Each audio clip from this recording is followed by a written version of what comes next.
Well, the NBA season is over, and it was the Oklahoma City Thunder who emerged victorious after a gripping 7-game final series against the Indiana Pacers. It's the team's first title since the franchise moved to Oklahoma City, remember, from Seattle when they were Supersonics. That took place in 2008, and Seattle won their lone title back in 1979. And no sooner had one season finished that the draft for the 2025-26 season got underway, the hottest talent being picked up by some of the biggest names in the league. No better time than to catch up with the NBA Daily Podcast host for The Athletic, Dave DuFour. Dave, hello, how are you doing? Fantastic. Free agency kicking off, so exciting times. You're a busy man. All right, let's start with the NBA Finals. Was this a championship team in the making, talking about Oklahoma City Thunder, or was this just the right time at the right matchup for the Thunder and the Pacers? I don't think there's ever been a team that's been as purposely built and especially as fast as the Oklahoma City Thunder. So I think this was a championship team that was made. We watched them. They were the 1 seed last season. They had a second round out. They go out. They plug the holes that they had, the glaring ones, like they needed rebounding. They needed another guy off the bench. So they get Alex Caruso, Isaiah Hartenstein. They're the number 1 seed, 68 wins. They didn't have an easy road to the finals. They had to go through the Nuggets and Nikola Jokic. They had to win a 7-game series, obviously, in the finals. But yeah, this is very obviously a manufactured champion. Like they built this. I mean, Sam Presti has been building this team, you could argue, for like 15 years. Yeah. You know, when you go back through, like when he was the GM of the Sonics. I mean, I think the first trade that you can line up, like if you were doing a timeline of events that led to them getting all the guys that they've got. I think the first trade was like 2008, Kurt Thomas. I mean, it goes that far back. That's how long he's been kind of kicking these assets down the road and collecting. So yeah, definitely built, man. Collecting is a good word there. I think about what Sam Presti's done with this team, and we've talked about it, the names that have passed through Oklahoma City. I mean, you've got your Durant's, you've got your Paul Georges, you've got your James Harden's, you've got your Russell Westbrooks, unable to get a title. And you bring in Alex Caruso, delivers. Yeah. Well, the thing is, it's basketball, right? So you are the sum of your parts. And I do think that this is a shift that the league has kind of undergone over the last 20 years, 25 years. As the game has become more complicated, the individual player has become both more important and less important. Like, you have to have more than one guy. Like, one guy can't do it anymore. Like, we know that. Jokic, like we saw the heroic effort he took just to lose in 7 games to the Thunder. But you have to have so many guys. So I think that that's kind of what we're dealing with there, right? Like it's not so much that Caruso is a better player than any of those guys, but he allows you to have Lou Dort. And you can have Alex Caruso, and then you can have Jalen Williams. You have all these guys now instead of just one. Yeah. And so being able to play 9-10 deep, I think is the biggest difference, right? Yeah. I mean, having Kevin Durant's great, but if you can have 10 guys who can all shoot and defend, I think you're going to win more basketball games. Dave, in your opinion, how closely were these two teams matched? I mean, it's been a long time since the series has gone to 7, and I remember after Game 1 when Indiana won, a lot of people were saying, well, that's the one they'll get. This thing will be over in 5, and here we go to 7. Do you think they were that evenly matched, or was it a great matchup, man for man? Yeah, I think it was a great matchup. That being said, the Pacers were the best team in the East once they got healthy. They finished their season 34-14 in their last 48. I mean, this was an elite team, and they made a run to the finals. The Thunder had more talent on the court, on paper, any single way you look at it. They have a higher end talent. But the fit for the Pacers and the style of play, I mean, they kind of have everything working for them. They, even just their coaching staff has put their lesser players into positions to be, successful. I mean, TJ McConnell, who's not a lesser player. I mean, let's be honest here. He's a high level role player. But look at the role that they had him playing in the finals. I mean, nobody was expecting him to be a 15 point a night guy for them in the finals. So I just think that they were more of a complete package. They had everything you wanted. They were able to make every tactical change on the fly that you could. I had the Thunder beating them in 6 because I did think it was a little bit closer than other people. But never in my wildest dreams did I think the Pacers were going to really have a legit shot at beating the Thunder. Yeah, no question. You think about what could have been in that game 6. And I'm paraphrasing here, but I think it was ESPN's Brian Windhorst that said, gosh, a couple months ago, and people brought it back up, he was saying the Indiana Pacers are a title contender in plain sight. And no one was thinking about them because in the East, all the talk was of the Knicks, the Cavaliers, and the Celtics. You have to get through all them, and there's no way they're going to get past them. And here they are, come June, and maybe the hottest team in the NBA. Yeah, I mean, listen, we were on them on our show because obviously we were watching these games every single night. Yeah. You start to pick up on trends pretty fast when you see a team over and over again doing repeatable, successful things.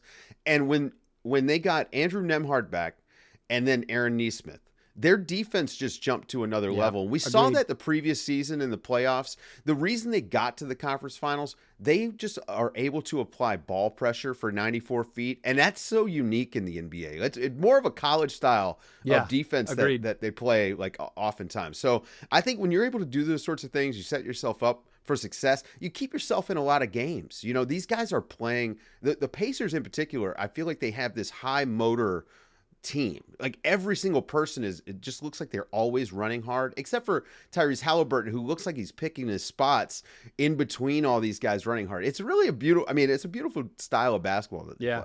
Big fan of Rick Carlisle and what he's done there. Yeah. I want to talk about Tyrese Haliburton. And a lot of people have asked me this before. They would say, if Tyrese Haliburton doesn't get injured, for the initial injury that kind of slowed him down, and of course the catastrophic injury he had in Game 7, do they win the game, or is this still OKC on home court closing it out? You know what? It's going to be a great what if. And I think we're going to talk about this one for a long time. And obviously, this was an all-time finals. I mean, I think just from a competitive nature standpoint, and then also defying expectations, because no one had expectations for this to be a great finals. Right. People were setting themselves up to be, not even disappointed. They just set themselves up to not care in the way that they talk. Oh, these teams are boring or what. Look. We got one of the best finals, definitely since I've been covering the NBA in the last 10 years. But in my opinion, ever. It was so unexpected. I think it made new stars. And we got, as sad as it is, and it was devastatingly sad to watch him get injured, but we also got a great all-time what if with this series. Tyrese Haliburton straining his calf early on. Do they just close it out? Like, do the Pacers win it in 6? Yeah. Right? Like, that's what I start thinking. And then he's hurt. He has this amazing start to Game 7 and then goes down. And, I don't know. I'm going to think about this one for a long time. It's a good question, though. I think we can all say, sure, they could have won it. I think that's enough. Like, I really hope we can get this series again sometime. Although, the NBA windows, they just shut fast. So a couple of things I could do without as a basketball fan. I could have done without them showing Tyrese Haliburton's injury over and over. And I know as a network person, all that, that's the drama stuff. You know what? Don't just once is enough. I thought think we of it had like Joe Theismann. When his leg snaps, we don't need to see that. Just let it go. And the other thing is, I just can't tolerate people talking about or questioning, is this a dynasty? Pump the brakes. This is a dynasty of one right now. Let's see what happens in the offseason. Let's see what happens next year. It does feel like a little bit like our sports sensibilities have just changed. Nobody wants to live in the moment anymore. And I will say, the moment that they want us to live in being an injury was a rough one. I feel like we saw that. It must have been 20 times on the broadcast. And I felt like growing up, there was like this gentleman's agreement where if a guy gets hurt, you pan away if you can. Not show it over and over and over again, especially to basketball fans who we are educated on the Achilles tendon. We know what it looks like. Yeah. When it happens, it is such an obvious injury. Obviously now the NBA, I'm not going to call it an epidemic because, it's an acute injury, but there is, because of the style of play. These guys, there's too many games. The games are probably too long. International play, they'll play 40-minute games. NBA's 48. Quarters, And just the style of play in the NBA, it's above the rim. It's all over the court. It is 94 by 50 feet. It is a ridiculous sport for the human body. And this is why we're seeing this. So, and then with the dynasty talk, again, why can't you live in the moment? They just won the title. If anything, okay, hey, what is this team going to do this summer? Are they going to improve? I'm okay with a little bit of that, like when we're extrapolating forward. Sure. But everyone just want a dynasty. I would say this, the bigger media places like the TV partners and whatnot, they're going to go there because they really want to just talk about Michael Jordan and the Warriors, right? Like that's it. It's just a hook to get into that stuff. Whereas for me, I'm thinking, well, OKC didn't have a cakewalk in the West. No. The West is still, they're not guaranteed to be the 1 seed next year. Yeah.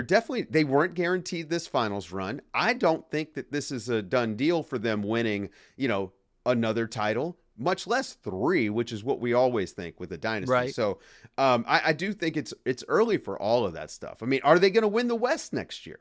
I don't know. Boy, Houston sure looks good. To the injury, the Achilles.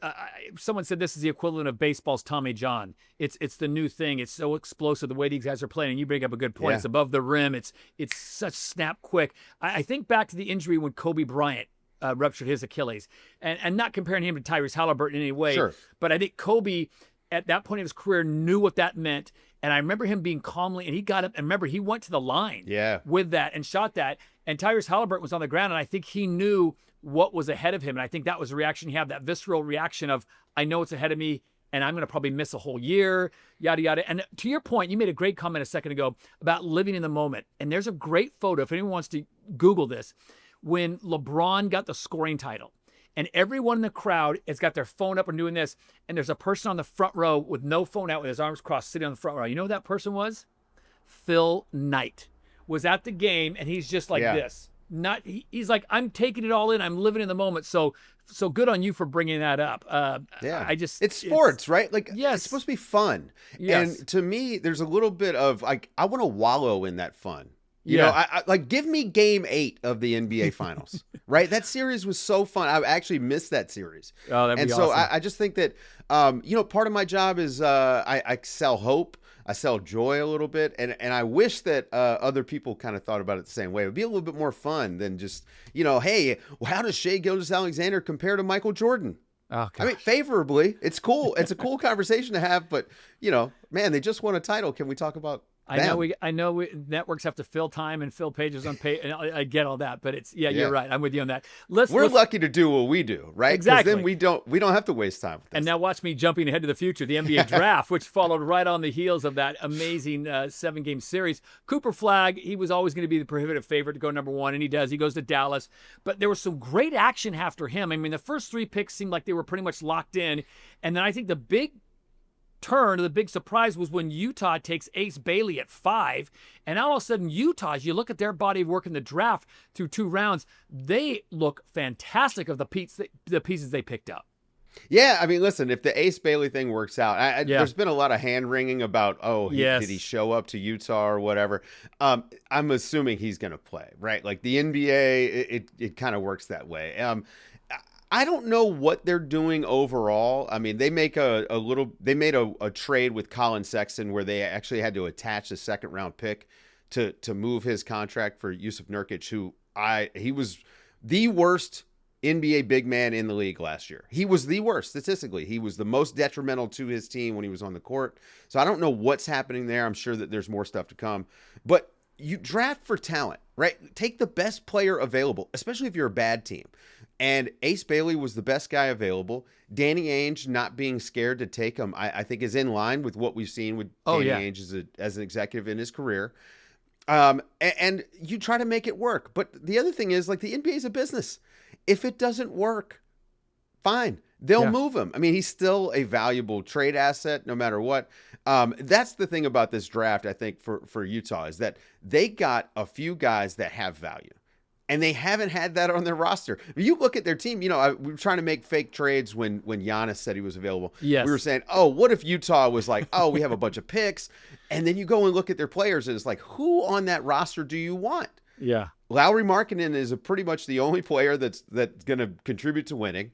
And so I think that at some point they got to start taking talented guys, whether they are saying they want to be there or not. And they did a good job in this draft. We'll see where it goes, though. I mean, the West is tough. And you look at, like you mentioned, Houston making changes. Houston's still young, though. They didn't give up any of their guys. They're just in a really good spot. And I think Utah is just, they're so far behind in the rebuilding process. It feels like they've got another 2 or 3 seasons of potentially being bad. I don't know if that's a good thing for them. I hate to hear the fans in Salt Lake City about that, but I agree with you. I think Utah could be Oklahoma City 5 years ago. Sure. Yeah. I mean, the thing is, you've got to swing. I mean, and granted, Shai Gilgeous-Alexander, I mean, this guy is like top 3 player in the league. They don't grow on trees, but that's the sort of trade you've got to be able to swing. When they go to move Lauri Markkanen at some point, which I assume that they will, they need one of these types of guys back. I don't know how they make that work. They don't grow on trees. Teams don't give them up. I love the point you made about Danny Ainge. He is a no-nonsense businessman. He's got a ring to back it up. He is as tough as they come. And I think Utah made the right call. It was like, who's the best player right now? Well, he might have said he doesn't want to play there. We don't care. We're taking the best player for us right now. So he didn't play the politics. He got the kid out of Florida.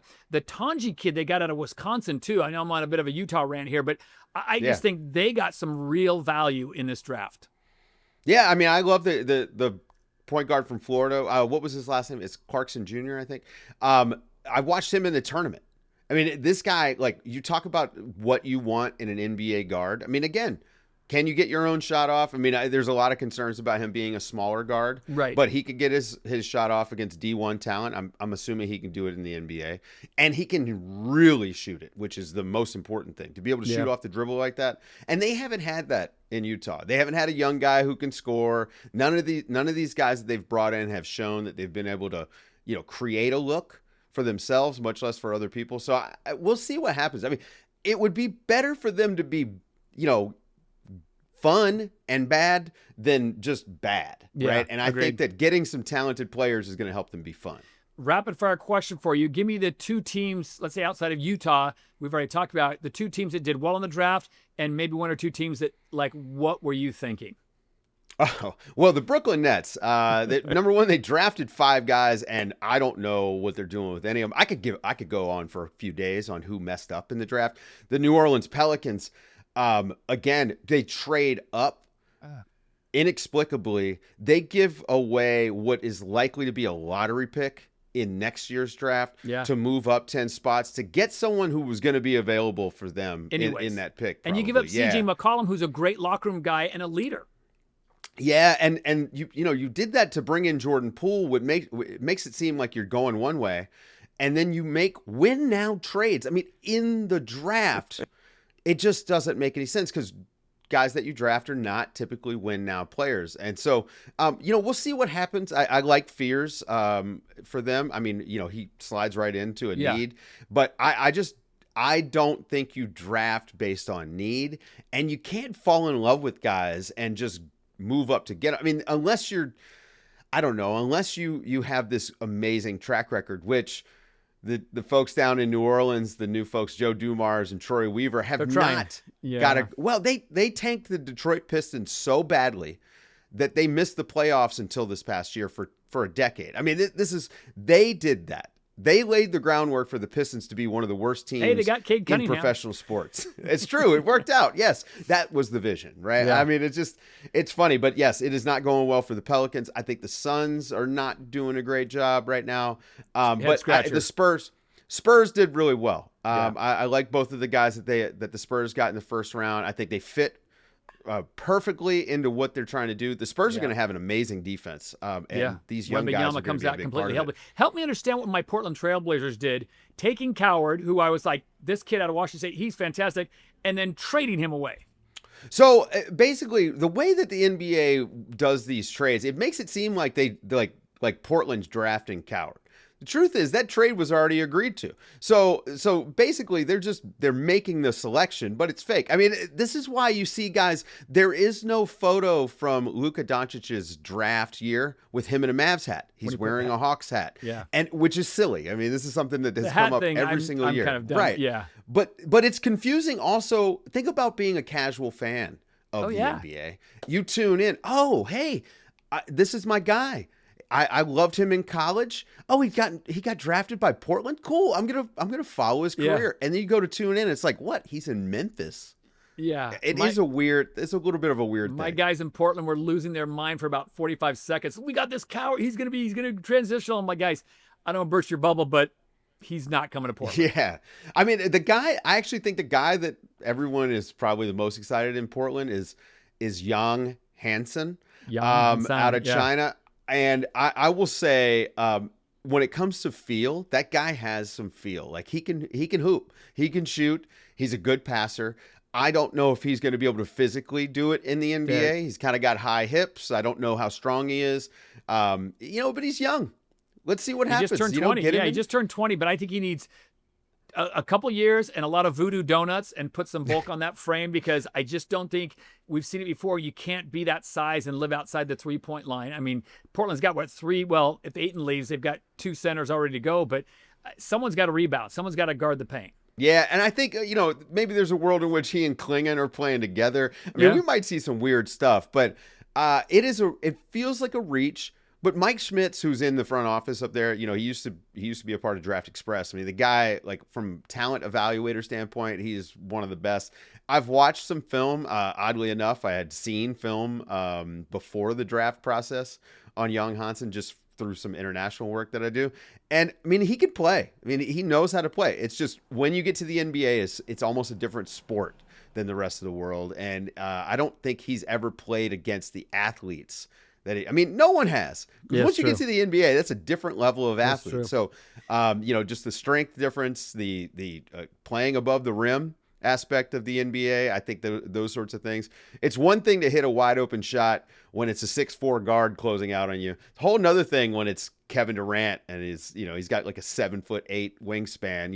It's just a whole different sport. We're visiting with Dave DuFour from The Athletic here on This Sporting Planet. For the NBA fans around the world and in the States, what's next on the NBA calendar? I mean, we've got the NBA Finals are over, the draft now. What's next on the NBA calendar where you can get your basketball fix? Well, we got free agency kicking off actually today, and that'll go on for the next few weeks, although a lot of the deals, again, I free agency kind of boring now, a lot of extensions, a lot of kicking the can down the road. Right. I do expect us to see some trades here over the course of the next few weeks. A lot of teams still trying to get their books straight. The NBA salary cap is very punitive now when you're into what's called the second apron. You get into all these other tax situations, which are, it's boring for to get into that minutia, but it is triggering like cascade of change. I mean, if you look at what the Boston Celtics have done, they've essentially torn down their championship team that was expected to maybe go back to back. I mean, this is just kind of a shocking development here in the last couple of weeks. So that is what we got. And then, I mean, Eurobasket this summer, which really, the American guys don't go and do. So the basketball calendar's kind of light till we get back in. You do have Summer League. I mean, Summer League's coming up. Summer League is coming up, around the country. There's 2. I think one in Vegas. There's one in Salt Lake City. I think there's one. And one in Sacramento, California Classic. I don't know how I just jumped right over Summer League. I'll be there in less than 2 weeks. I don't know. Maybe I just shut it out in my mind. That's when all the rookies will debut. So we're going to get I think we're getting Dylan Harper versus Ace Bailey, I think, on opening night. And Cooper Flagg facing off against Bronny James Jr. How good is that going to be? Everyone has waited to see. I'll say this. Bronny James got better. Over the course of the season last year.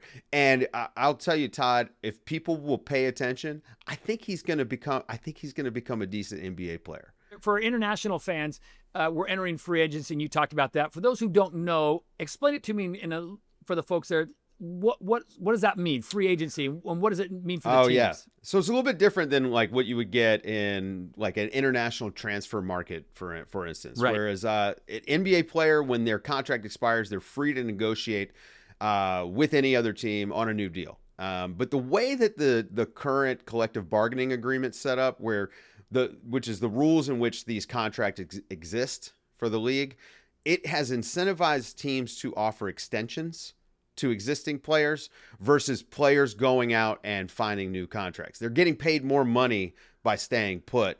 And then the teams have player control and are able to trade those players. So it has really become more of a trade heavy league than a free agency league where guys go and sign with new teams. Paul George signed with the Philadelphia 76ers last summer, and he was the first marquee free agent to sign in a couple years. I mean, it's now become sign the extension, then we'll trade you. And so it made free agency a little bit more boring, although I'm sure that the teams prefer this. Yeah.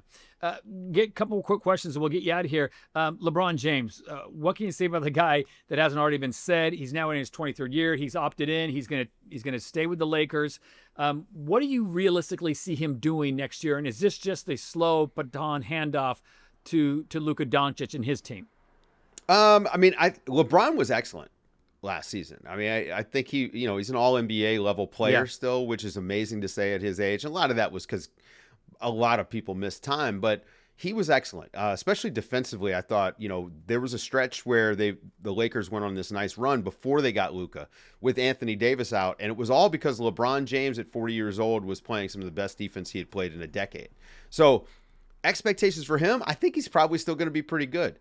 Whether or not he's going to be on the Lakers or not, what I'm hearing right now is since he opted in and he put out this, they kind of put out a message through his agent that if the Lakers aren't going to put out a competitive team, if you're not going to go out and, try to win a championship, maybe we need to be somewhere else, essentially. He does this every year. Yes. I expect him to be with the Lakers. I expect the Lakers to be aggressive here in the next couple weeks, especially getting a center. Clint Capella is a name to watch. I don't know if that's moving the needle enough, but he is a pretty solid center. I expect him to be with the Lakers. I expect him to be pretty good.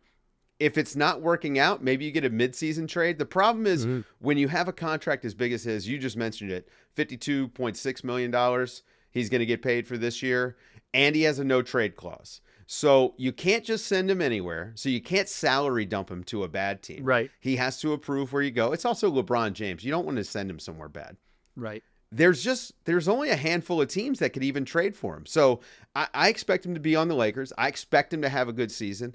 And yeah, to a certain degree, as much as this happens, I do think that this season is probably the torch handoff. And I think that this is probably his last season with the Lakers, because at some point the Lakers have to move on and build around this new young Hall of Famer that they've got.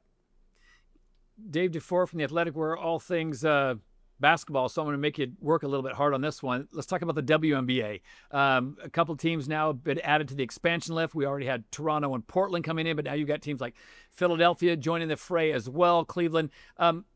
Is this just a renaissance for women's sports, or is this say more about the WNBA and what they're doing? I think there's a few things. WNBA is doing a pretty good job, it seems, at least, because people are trying to get in and get teams. It's also, it's a gap in the market. This is a clear example of the market forces at work, in my opinion. There is more demand for WNBA basketball, more demand for teams. Obviously, the league is seeing a benefit there. Otherwise, they wouldn't be, diluting their talent pool. And that's a problem that you worry about later. Yeah. But they are making money on this, and I think that that's a good thing for the league, because in order for it to be viable, at some point they have to make money. And so to add more teams, add more revenue, the players should get paid better. Quality of life should go up, hopefully travel improves. So I think all in all, it's a good thing, but it's not so much. Yes, the WNBA is doing a good job of capitalizing on the moment, but we're seeing this across sports in general. Other women's leagues have expanded in recent years, NWSL. I just think that sports in and of themselves are proving to be a pretty good investment for people who have money. We just saw both the Lakers and the Celtics sold for over $6 billion a piece. So if you're the WNBA and you're thinking, wow, what if we get one of our franchises to $1 billion valuation? What does that make our league look like? And they're halfway there with some of them. I believe the Valkyries which is a brand new franchise. I believe they were just value, $550 million or something like that. Whatever that number means. But yeah, I think that this is a good thing. But clearly, there's a market for it. Let me ask you this, and I guess he would be the big, I don't want to say the big fish, but everyone's waiting kind of on what's going to happen with Giannis Antetokounmpo. If you looked into your crystal ball, knowing that Damian Lillard may be out for almost all the season with the Achilles injury, does he stay in Milwaukee, or is he moving on? You know what? I think he stays. In my opinion, he would want to be like Steph Curry, Tim Duncan. I want to be in one place my whole career. He's a Hall of Famer. He's one of the greatest players ever. He's probably in a top 20. He's in everyone's top 25 list. You think about just the things that he's accomplished, and he's only 31. He's still got years to go. And that's a team that, look, if you've got Giannis, you have potential in the East next season. Jason Tatum's going to be out. Tyrese Haliburton's going to be out. I mean, it is going to be wide open. So with a couple of changes here and there, that team could be even more competitive. Damian Lillard being out for the season, and then maybe he's coming back, for that last year, the year after. He might be a piece that they could move and maybe bring in other players. They just don't have a lot of assets. But I think Giannis stays. I think he wants to be Steph Curry. I think he wants to be a Milwaukee Bucks legend. I think that's his internal motivation. Dave DuFour from The Athletic. We'll leave it there. Thanks so much for your time. Thanks for joining us on This Sporting Planet. We always appreciate your insight.